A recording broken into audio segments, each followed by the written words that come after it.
Amanda Kincaid in Atlanta, and this is CNN. I'm Julia Chatterley. I'll speak to newsmakers, risk takers, and the ultimate game changers. First Move with Julia Chatterley, weekdays on CNN.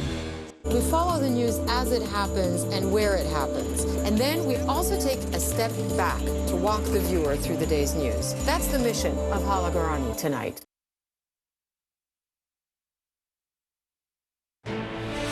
This is CNN Breaking News. Hello, welcome to our viewers in the United States and around the world. I'm John Vors on a snowy Sunday morning here in Lviv with CNN's ongoing coverage of Russia's war in Ukraine. Well, as Russian forces redeploy to the east of Ukraine for what's expected to be a major offensive on the Donbass region, as many as 30 villages and towns north of the capital are once again under Ukrainian control, with the government declaring the Kyiv region liberated. But this is not a Russian retreat. Once they have rearmed, refueled and reinforcements have arrived, the next stage of this 39-day-long conflict is expected to begin. Putin's new goal, total control of the Donbass, Ukraine's industrial heartland to the east. This is where the city of Mariupol has been under a weeks-long siege, where Moscow-backed separatists have waged an 8-year-long war against Kyiv, and this is where the best-trained, best-equipped soldiers with Ukraine's military are based, and soon they could be outflanked and surrounded. All of this might just explain the urgency among Western nations to supply more lethal, more effective military aid to Ukraine. Sources telling CNN the US now helping with the transfer of Soviet-era tanks from the Czech Republic. Armoured vehicles are coming from Australia and Germany. Britain sending long-range artillery. Without that increased capability for Ukrainian fighters, experts believe the Russians could wipe out the bulk of Ukraine's military in a matter of days. US military intelligence believes Putin might just be working to a schedule, looking to have some kind of military victory by May 9, the day Russia celebrates victory over Nazi Germany. And a warning now, the next images you're about to see are graphic. The true horror of the Russian invasion is on full display now in the town of Bucha, a northern suburb of Kyiv. Journalists report at least 20 men dead in the street, all wearing civilian clothes. More details now from CNN's Phil Black. President Zelensky says Russian forces are leaving the north. In some cases, he says they are pulling back voluntarily. From other areas, he says they have been expelled by Ukrainian counterattacks. You do see it near the capital. Satellite images show there are positions that Russia claimed very early on in the invasion, then held as it sought to surround Kiev, and which have now been abandoned, notably the town of Bucha and the Antonov airfield. An advisor to President Zelensky says there are some 30 settlements near the capital which have been reclaimed from Russian control. Further north, Ukraine's flag flies again over the Chernobyl nuclear power plant after Russian forces suddenly departed that site and the surrounding area.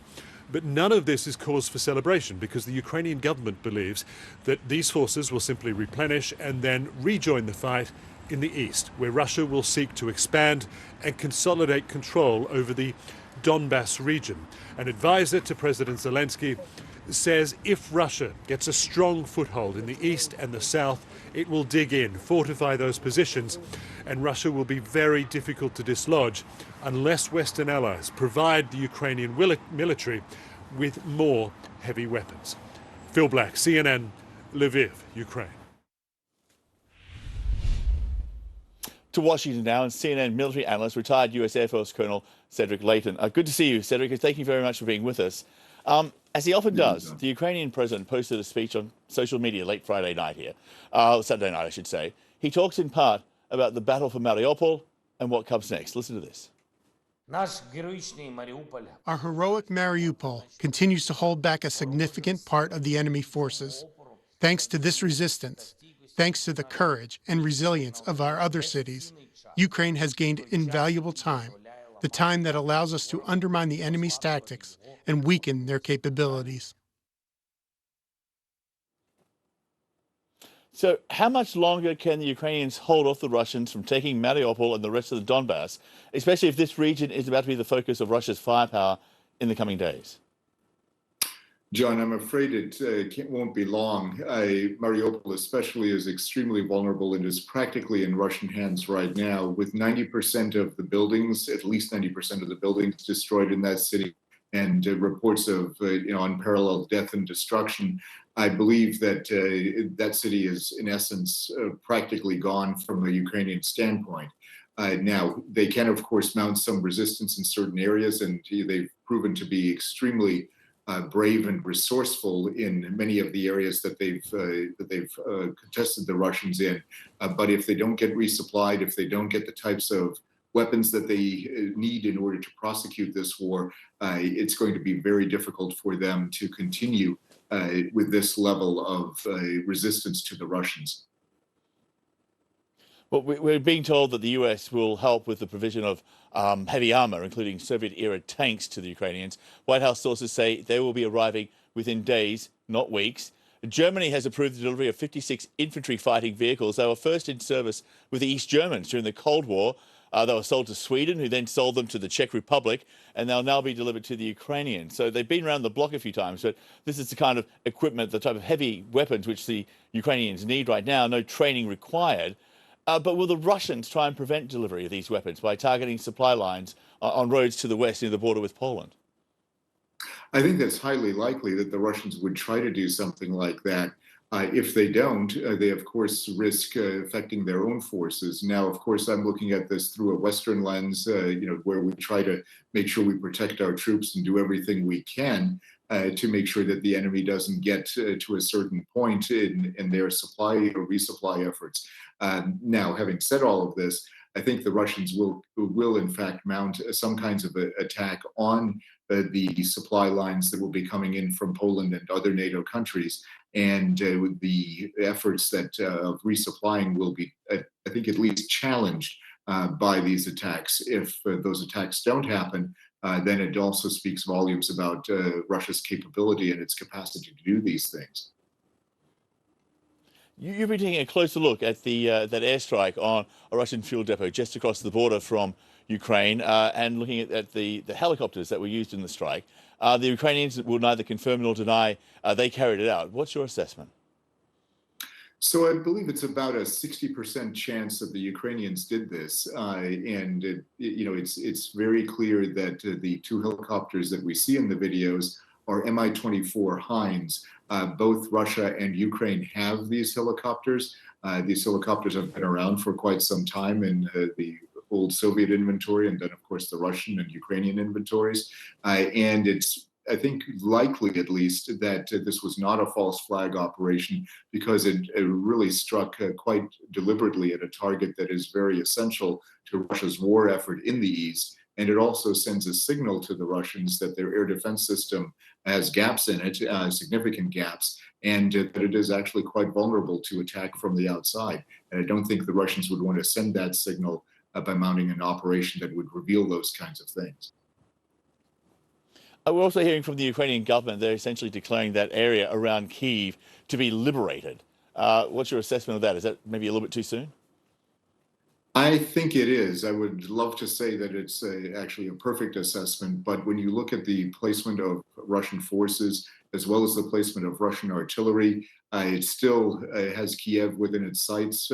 Everything in Kyiv is still within range of some Russian artillery, and certainly in range of airstrikes.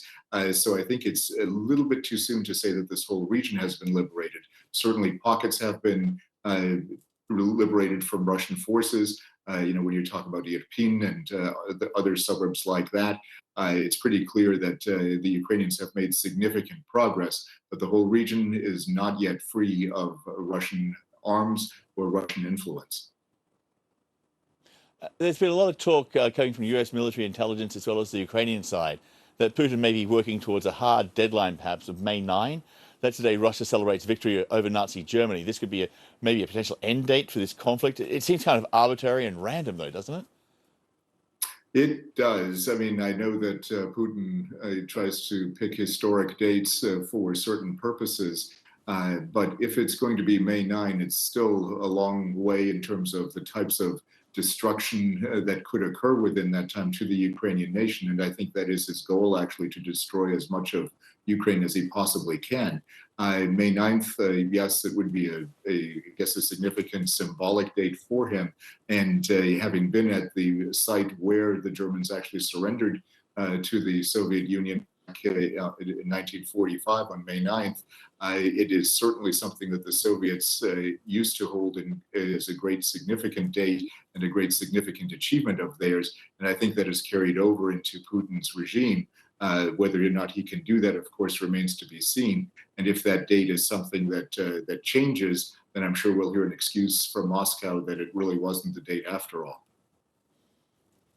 What are the chances that he turns his firepower on the Donbass region and maybe has some success there, and then just returns to the military offensive on the other cities here in Ukraine?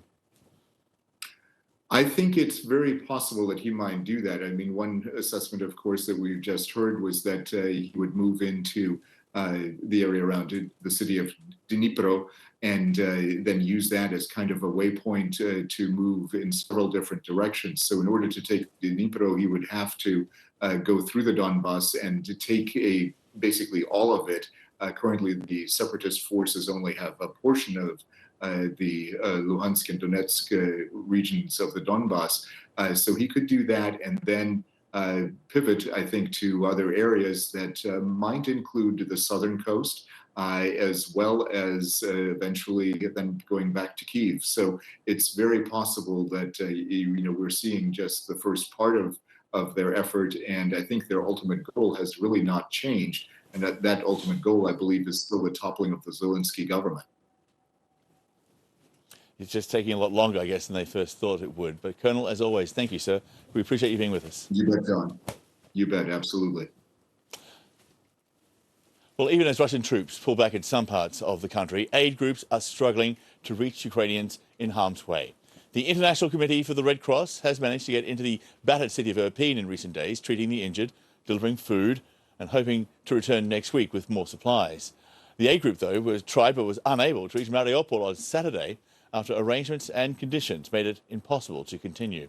Some 100,000 residents remained trapped there. According to the UN, more than 4.1 million refugees have fled Ukraine since the fighting began. CNN's Ed Lavandera is in the southern port city of Odessa and has more now on the efforts to get civilians to safety. In southern Ukraine, the main focus continues to be on efforts to resolve the humanitarian crisis that continues to escalate and worsen by the day, specifically in the city of Mariupol. That is where we still believe that there are more than 100,000 people that desperately need to be evacuated. One official says that the people left in the city are living like mice underground. We do understand that there had been efforts to create humanitarian corridors, but after days and days of talking about this, it still doesn't seem to come to fruition. The International Red Cross says it has been trying to reach the city. On Saturday, they were once again unable to do so. But we did hear that there were about 1,200 people or so who were able to escape. They had to do so by driving their own vehicles to get away from Mariupol. And if you've been following the story, it's hard to overstate how dramatic and how dangerous that has been for tens of thousands of other people who've tried to flee their villages and cities in similar ways. So that is a situation that continues to unfold and will continue to unfold for the days to come as that situation continues to worsen. Down the southern part of Ukraine, here in Odessa, where we are, there were significant 3 missile strikes that were launched at this city Friday evening. There's not a whole lot of information that has come out from that, but one military official did say that the missiles that were fired came from the Crimean Peninsula and that they did not hit their intended targets here in the Odessa region. But the extent of how many people injured is not clear, and exactly where these missiles landed is not clear either. Ed Lavandera there in Odessa. Thank you, Ed, for that report. Now, Russia's war on Ukraine has claimed the life of another journalist. Maxim Levin was killed by Russian forces near Kyiv, according to the Office of Ukraine's Attorney General. The photojournalist was found unarmed, 2 gunshot wounds. He worked for a number of major Western news outlets, including Reuters and the BBC. In a statement, Reuters said it is deeply saddened by his loss, called his death a huge loss to the world of journalism. In his bio, Levin described himself as a documentary photographer, videographer, father, and a human being. Well, could this be a day of reckoning for Hungary's Prime Minister Viktor Orban?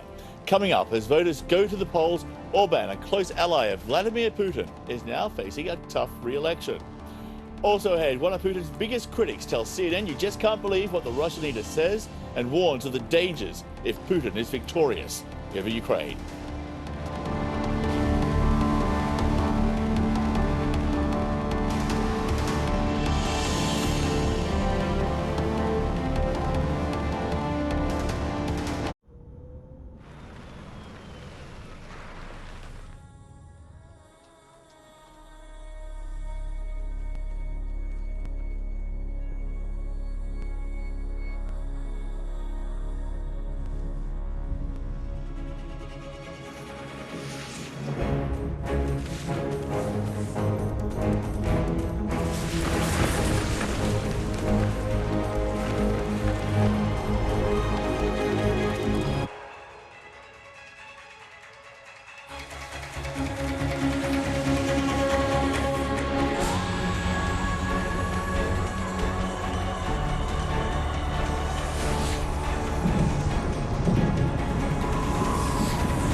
Take your seat. Be part of the action. Discover Qatar. All in one package. Get the ultimate World Cup experience with the world's best airline, Qatar Airways. Guarantee your seat now. Be there. Book your complete FIFA World Cup package today.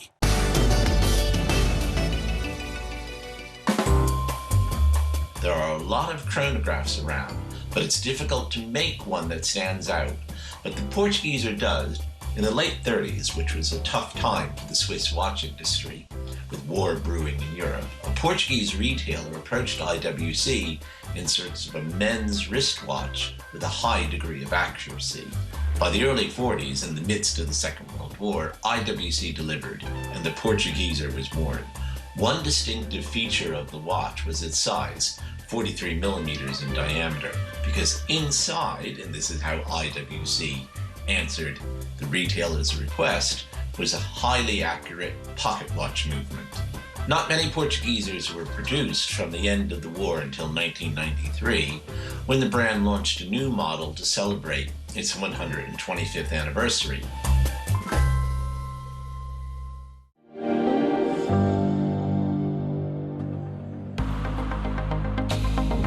CES has been a wonderful partner to all global technology companies, and we're so thrilled to be here to showcase some of the exciting things we have coming in 2022. We live in a very different world than we lived in a post-COVID environment, and we're excited to share the ways that we connect differently. Looking at your SmartThings display with the 2022 television that has the SmartThings hub inside, our bespoke refrigerator. And here you can really see how we're bringing the connected home to help your life.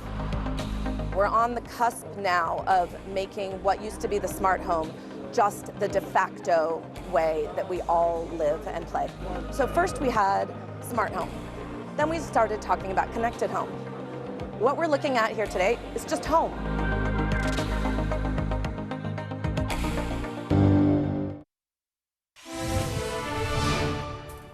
Welcome back, everyone. A former president of Ukraine is warning the world, get tougher on Russia.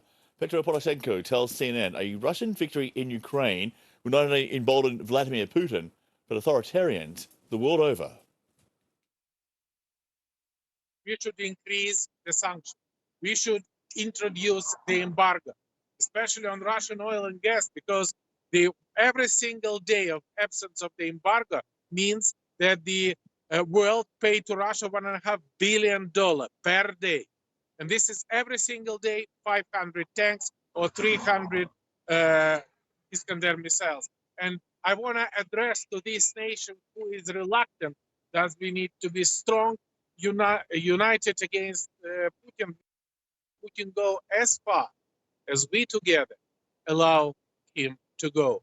That's why we should be united to stop him in Ukraine. Ukraine paid for that maybe the highest price. Every single day, by tons of Ukrainian blood, by lives of Ukrainian heroes, and they are fighting here not only for Ukraine, but for the whole world. And please help us to save you. Petro Poroshenko there. He also dismissed any Kremlin talk of de-escalation in Ukraine as words without deeds. Well, Putin's war in Ukraine is putting increased pressure on his political allies, especially in Europe. Hungarian Prime Minister Viktor Orban is a long-time Putin supporter, and with polls now open, the right-wing leader is facing his toughest re-election bid in more than a decade. His opponent argues Orban is simply a Putin wannabe. Here's CNN's Matt Rivers reporting in from Budapest. Viktor Orban, by most measures, is the EU leader closest to Vladimir Putin recently. Just 3 weeks before the war began, Orban took a trip to Moscow, welcomed by Putin across a very long table. National elections in Hungary on Sunday will test whether Orban's 12-year run as prime minister will go another 4 years, and his relationship with Putin is suddenly at the center of Hungarian politics. What began as a campaign focused on local issues now has opposition leaders determined to link Orban with Putin and his bloody war in Ukraine, with political attack ads painting Orban as Moscow's puppet, a strongman leader determined to side with authoritarian Russia instead of the democratic West. This ad saying, quote, "We want Hungary to be a Western country again. If you're voting for Orban, you're voting for Putin." Or this one saying, quote, "Orban, tell your friend of 12 years, don't kill." Orban has undeniably supported Putin, vetoing sanctions against Moscow over the years and expanding the Russian-Hungarian partnership. Pro-Russian policies of Viktor Orban, which are a very important building block of his entire political vision, are now exposed. And with Putin's popularity plummeting, the opposition calculus is simple. Orban plus Putin equals a winning political strategy. But not so fast. Because Orban is fighting back. Call it a flip-flop, call it a pivot, but Orban is no longer Putin's best buddy. Even though he's not openly criticizing him personally, the Hungarian leader went along with initial EU sanctions against Russia, has described the invasion as Russian aggression, and despite being vehemently anti-immigrant for years now, has let in hundreds of thousands of Ukrainian refugees in the past few weeks. He says we are a great country, which gives everything to people who are fleeing trouble. Since the war began, Orban has refused to let weapons pass through Hungary to Ukraine or provide military aid, but he's deflected any criticism of that by claiming he is simply a man of peace, counting on the notion that many Hungarians want nothing to do with the war. The gut reaction of most of the public is that, we should just not get involved with this thing. Yep. And Orban has taken advantage of that sentiment. And that's what they are trying. Whether it works remains to be seen, but polling, which isn't always reliable in Hungary, has Orban and his party out in front. One big name the opposition hopes will change that. Послухай, Вікторе, знаєш, що відбувається в Маріуполі? Ви маєте самі вирішити, за кого ви. That's, of course, Ukrainian President Volodymyr Zelensky, who has criticized what he calls Orban's lack of support for Ukraine's fight for its existence. But it's not clear if that will be enough. At an anti-Orban rally on Saturday, Ukraine flags flew, and the crowd kept pushing the Orban-Putin narrative. But not many people showed up. Whether that's an ominous sign for the opposition or just the result of cold, rainy weather, we'll find out when the votes come in. Matt Rivers, CNN, Budapest, Hungary. Well, Ukrainian troops captured by Russia are speaking out after being swapped in a prisoner exchange. Coming up, you hear what they reportedly had to endure whilst in Russian captivity. Also ahead, Russia's president reportedly under pressure to show military results in Ukraine. US intelligence believes he'll try to do that in a matter of weeks, and we'll explain when we come back.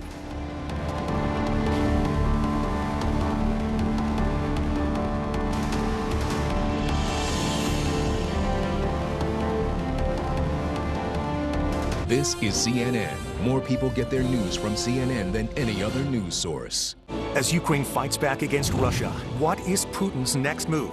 Secretary of State Antony Blinken and NATO Secretary General Jens Stoltenberg join Dana Bash, plus Governor Larry Hogan. Can his party win the midterms? State of the Union, today on CNN.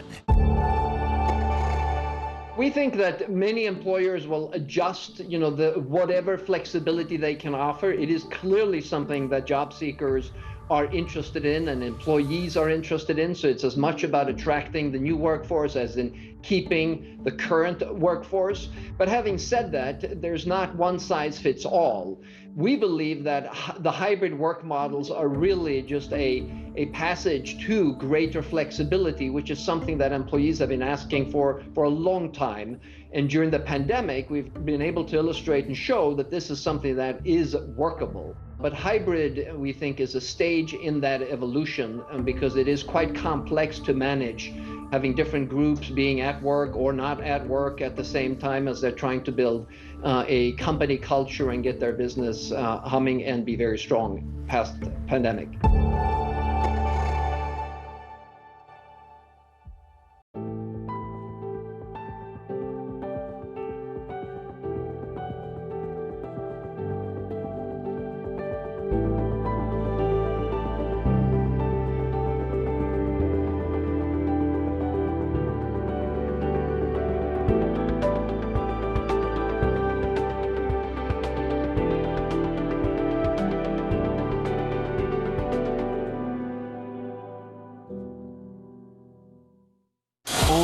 African Voices Changemakers.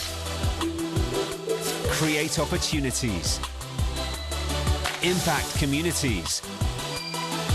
Transform lives. Two artists draw inspiration from their communities and their surroundings. My production or my process has created a value chain within the community. It has created jobs. African Voices Changemakers, only on CNN, in association with Glow.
I'm Jim Bitterman in Paris, and this is CNN.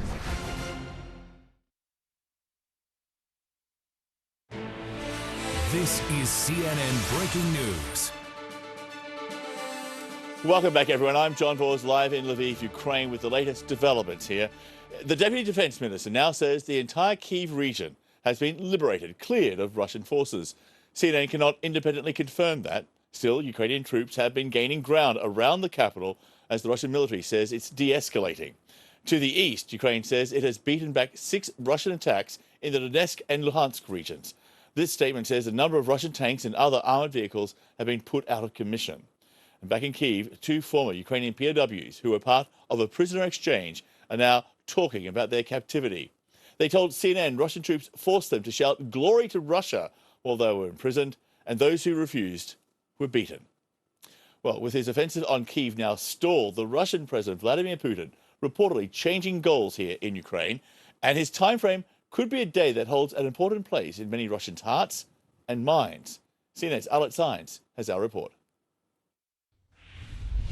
Russia is starting to shift its war strategy in Ukraine, trying to focus on taking control of the Donbass and other regions in eastern Ukraine with a possible target date of May 9th. That is according to U.S. officials familiar with the latest intelligence. And those officials say that Russian President Vladimir Putin is starting to feel the pressure to show some type of victory in Ukraine as his fighters had a hard time keeping control in the areas where they've been fighting. Now, that May 9th date also has some historical significance. In Russia, it is considered a victory day when they celebrate the Nazis surrendering during World War II. But there are also some tactical concerns when it comes to that May 9th date. With winter starting to fade away and the ground softening there, the Russians are trying to get their units in as quickly as possible. That's according to intelligence assessments from the U.S. Additionally, in that eastern Ukraine area, there have been for years now Russian-backed fighters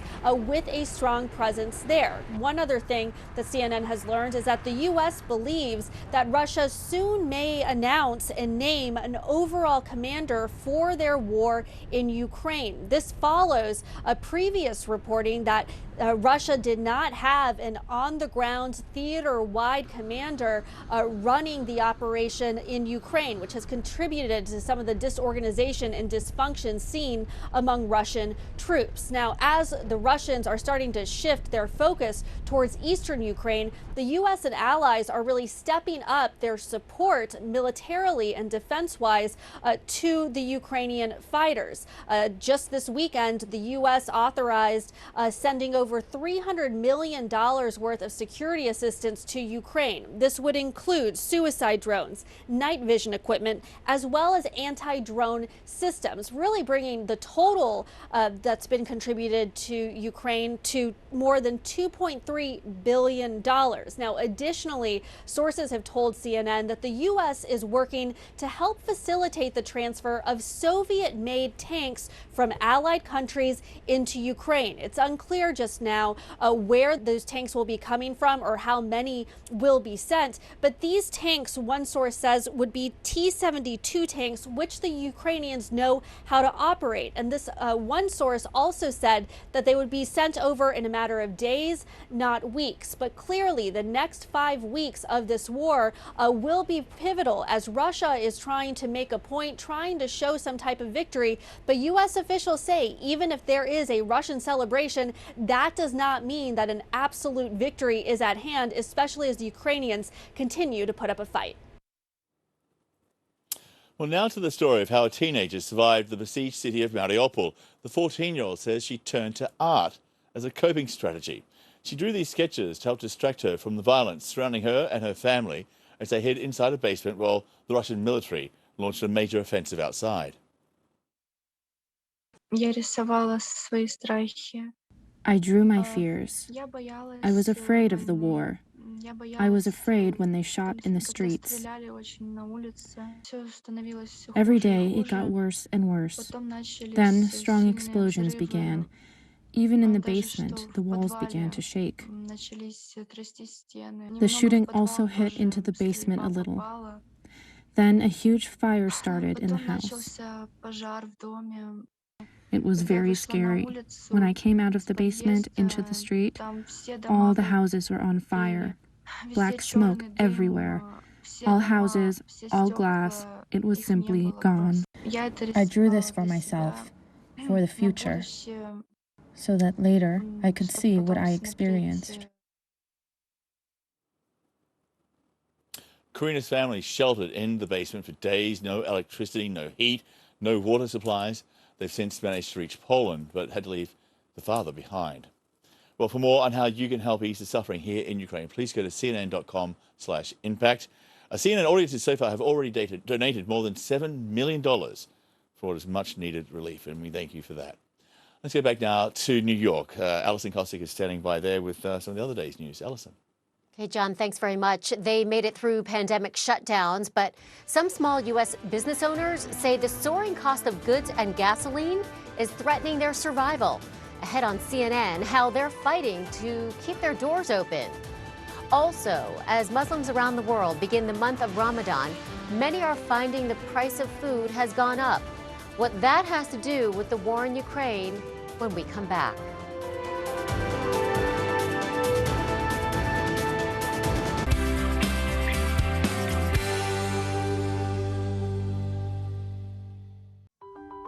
Shahira Yahya is the co-founder of Chitosan Egypt, a biotech startup that creates what they say are fully organic farming products from shrimp shells.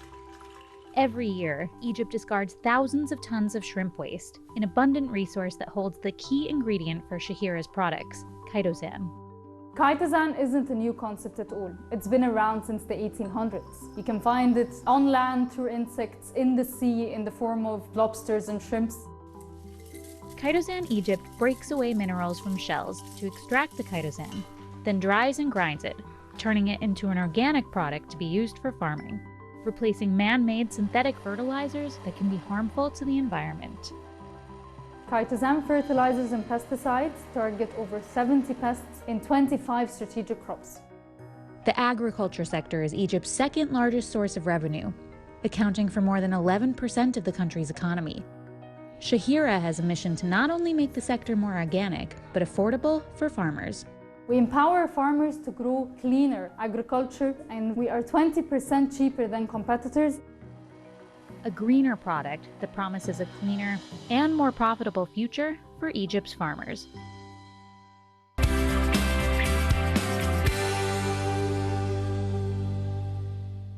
I'm Hadas Gold in Jerusalem, and this is CNN. There were 3 strikes that hit this facility. This is as close as you're going to get. Just look at the utter destruction caused by this massive explosion. Imagine the good fortune of the truck driver. He managed to survive. More than a month into the war here in Ukraine, and the refugee crisis continues.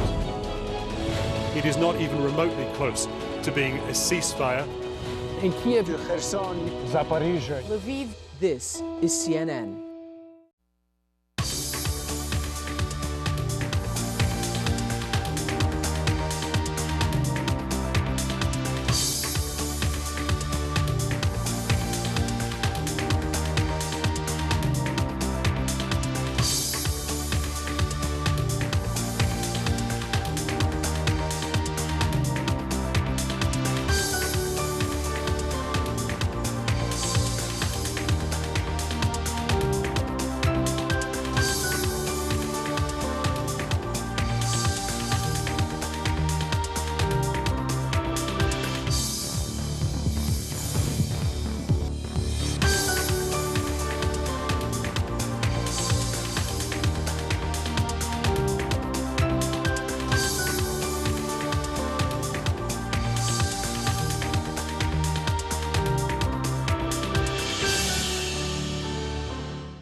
Welcome back. I'm Allison Cossack in New York. Right now, many U.S. businesses are trying to weather soaring inflation and fuel costs and an environment where there seem to be more available jobs than available workers.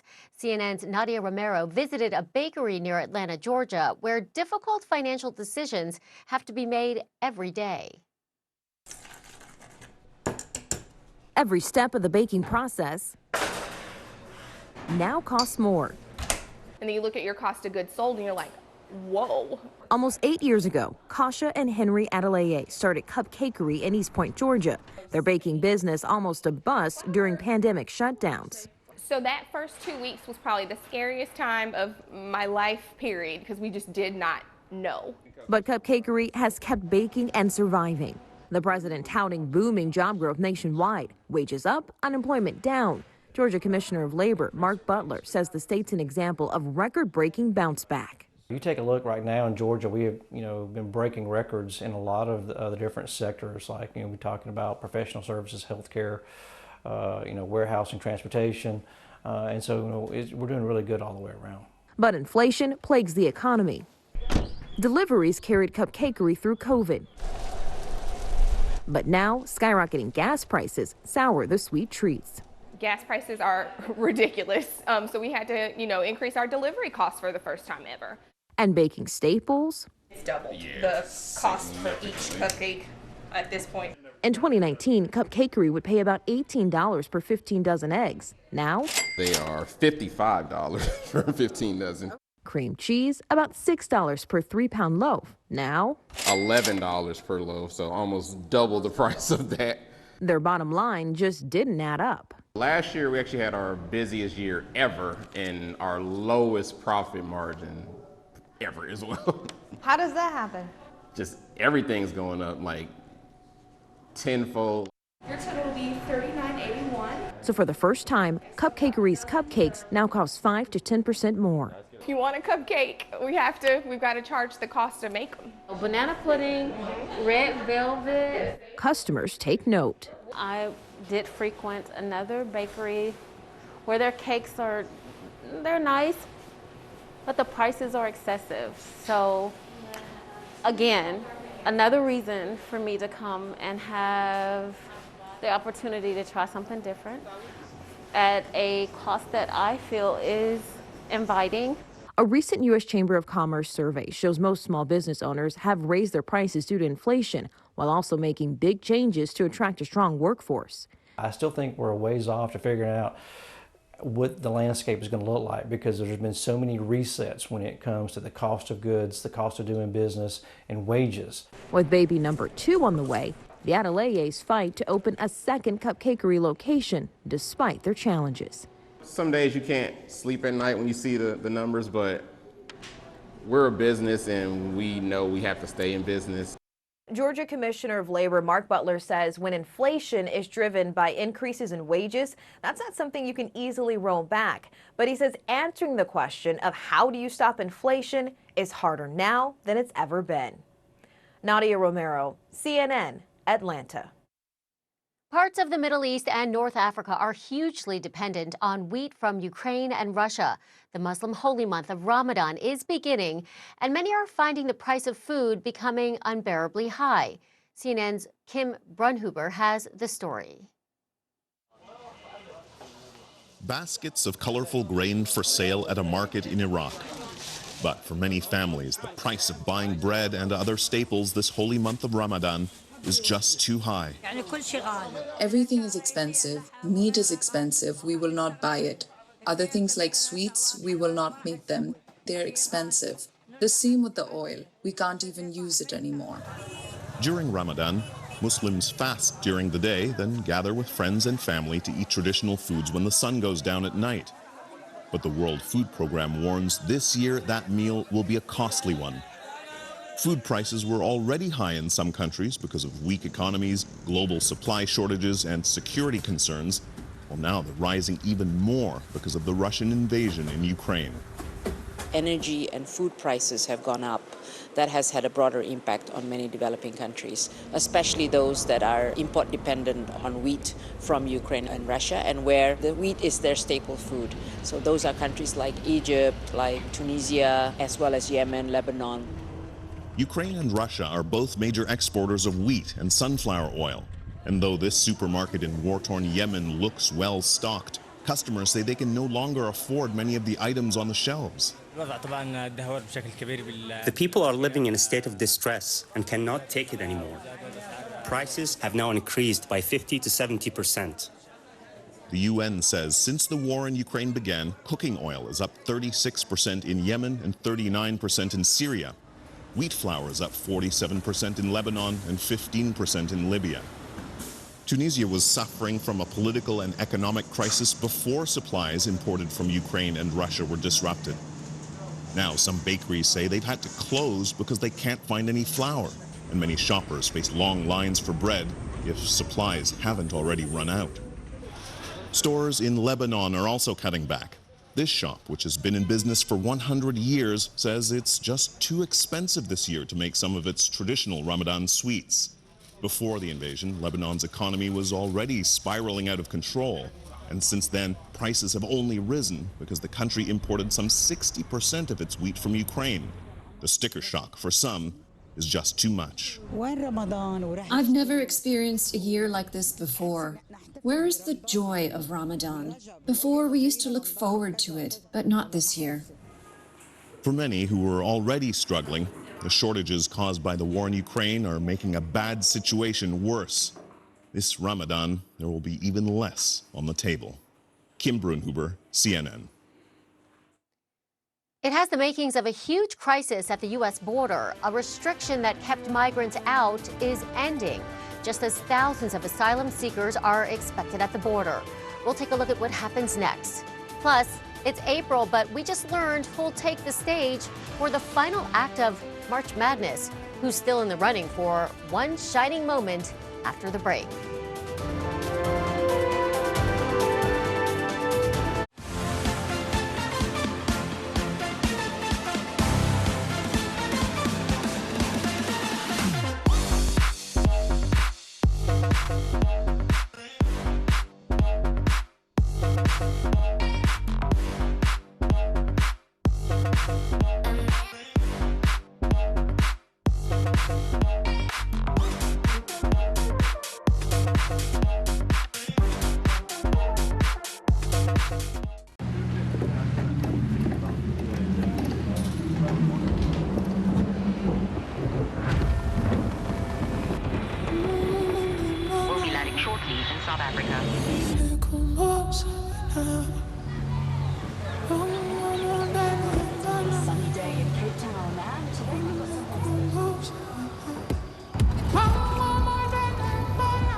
Egypt is transitioning towards a sustainable, circular economy.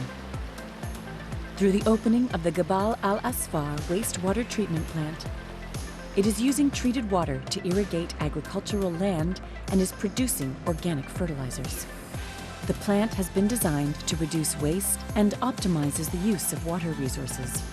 It generates electricity and saves carbon emissions, ensuring that over 8 million people across the country live better, healthier lives.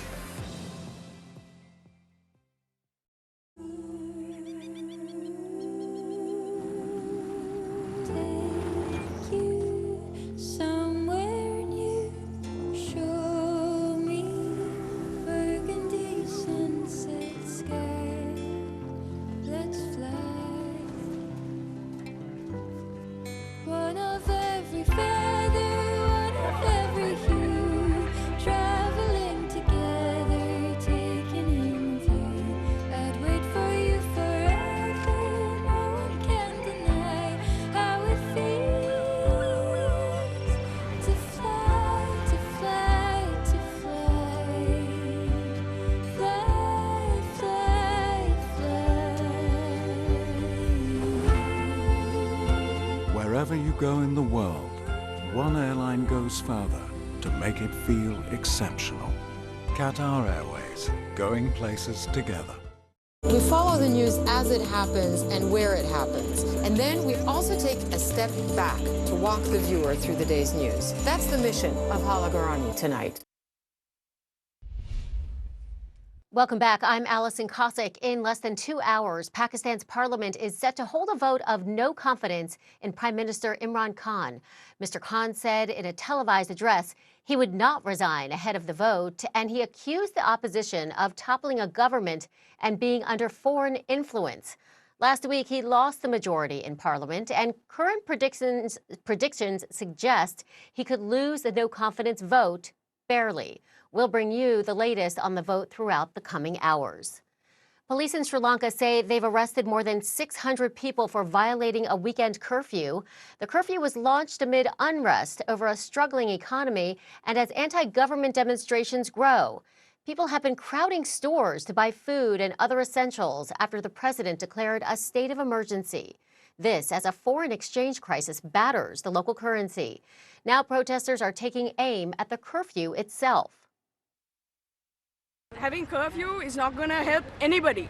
People have to run businesses. People have to, these tuk drivers, they need to live they live on a daily wage. They need to run their tuks. They need to go, like every single day people are going to suffer if this is going to be a continuous thing. The government says it's seeking help from the International Monetary Fund and loans from India and China. On Tuesday, the U.S. government could end a Trump-era restriction that kept thousands of migrants out of the country. It's called Title 42, and it's a pandemic restriction that effectively blocked migrants from crossing into the U.S. from Mexico. Polo Sandoval explains why some officials say this is the worst possible time to make the change. With the predicted surge in migrant families expected in the coming weeks, the Department of Homeland Security in the United States saying that it is preparing for a worst-case scenario, and that could mean, according to the federal government, up to 18,000 asylum-seeking people showing up at the nation's doorstep. That's certainly concerning, since some critics of that Biden administration and the announcement that was made on Friday have expressed concern that the infrastructure in many of these border communities is not ready to handle an expected uptick in these migrant families. And the key issue here are these communities, these temporary communities of migrants that have basically popped up in Mexican border towns, including this one that you can see in brand new CNN drone video in Reynosa, Mexico, which is just across the Rio Grande, just a few blocks from where I'm standing at this hour. And these are migrants that, according to sources, many of them have been basically expelled back. There are others who have made that journey to the doorstep of the United States, but due to that Title 42 Public Health Authority have decided to simply wait out that policy until it's no longer an issue. And then that announcement made by the Biden administration on Friday that it will essentially allow that to expire come May 23rd. There's some concern of some of these Biden administration critics that many of those people that are still waiting there, potentially up to 10,000 in this border town alone, will seize that opportunity to finally show up at ports of entry and declare asylum, and that is what's dividing many people in border towns throughout the country. Polo Sandoval, CNN, Hidalgo, Texas. Monday night's March Madness men's title game is now set. Kansas easily defeated Villanova 81-65 in the first semifinal game. They will meet six-time champions North Carolina for the title. The Tar Heels defeated their bitter rival Duke in a nail-biter. CNN Sports' Andy Scholes is in New Orleans and has more. Well, for the first time ever, one of the greatest rivalries in all of sports, Duke versus North Carolina, taking center stage at the NCAA tournament here at the Final Four in New Orleans, and it certainly lived up to all of the hype. Duke trying to keep Coach K's legendary career going all the way to the title game. After 42 years at Duke, Coach K retiring after this run, and this game was incredible in the final minutes. The teams just trading haymakers. Trevor Keels makes a three to give Duke the lead. Brady Manek comes right back with a three for North Carolina. Then it was Wendell Moore Jr.'s turn. Now the Tar Heels had the lead with under a minute to go, and Caleb Love hit the shot of the game. This three here giving North Carolina a 4-point lead. They would hold on to win 81-77. And Coach K's legendary career coming to an end at the hands of the Tar Heels. It's not about me, right? Especially right now. As a coach, I'm just concerned about these guys. I mean, I see, they're already crying on the court, and I mean, that's the only thing you can think about. We win and we lose together. And we've won 32 games and 2 championships together, and that's what I want them to realize. Coach K is unbelievable, and that team is the best team so far that we have played, and we just happen to make some more plays tonight. North Carolina now moves on to face Kansas. The Jayhawks jumping out to a 10-0 lead to start the game against Villanova, and they just never looked back. Their big man, David McCormick, was just dominant, scoring 25 points on just 12 shots. Jayhawks led wire to wire, winning 81-65. Kansas will now play in the championship game for the first time since 2012. You know, there's no guarantees in this tournament. A lot of times, the favorites don't win, obviously, and so these guys really haven't tasted what the NCAA tournament's all about, even though we had, a great team in 20. So I think there's been added value put on this one because of what we